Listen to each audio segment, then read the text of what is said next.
او دی عمر نو دی عبادت میرے صحابی دے ایک نظارے دا مقابلہ نہیں کر سکتی. دوسرے نمبر تے حضرت عبداللہ بن عمر رضی اللہ تعالیٰ عنہ فرماندے نے تھوڑی پوری زندگی دیاں نیکیاں ایک پلڑے دے اندر اور میرے نبی دے صحابی دا تھوڑی دیر واسطے نبی دی معیت چ بیٹھنا ایک پلڑے دے اندر. اور پھر نبی علیہ السلام نے فرمایا مینوں اس ذات دی قسم جدے ہاتھ چ محمد دی جان ہے صلی اللہ علیہ وسلم، فرمایا تھوڑا احد پہاڑ دے برابر سونا خرچ کرنا ایک پلڑے دے اندر میرے صحابی دا ایک مٹھ جوم اللہ دے راہ چ دینا ایک پلڑے دے اندر.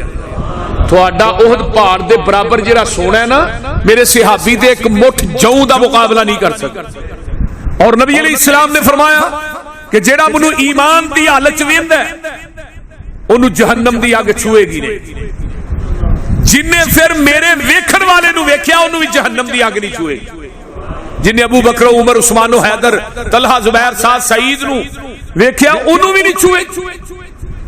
اور صحابی جڑا ہے یہ مغفور لہم ہوندا ہے، ماں دے پیٹ دے اندر ہی صحابی بخشیا ہوندا ہے. یہ گل یاد رکھو. حضرت عبد الرحمن بن عوف رضی اللہ تعالی عنہ انہاں تے گشی تاری ہوئی تے ہوش آیا آندے نے اللہ اکبر، پھر گشی تاری ہو گئی، پھر ہوش آندا ہے آندے نے اللہ اکبر، پھر گشی تاری ہو جاندی ہے، ہوش آندا ہے. گھر والے پوچھدے نے عبد الرحمن بن عوف نو کی گل ہے تسی جدو ہوش آندا ہے اللہ اکبر کہن لگے میرے کو دو بندے آئے مینوں لے کے ٹر پے تے کہندے نے آؤ جی تھانوں اللہ دی عدالت چ پیش کرنا ہے.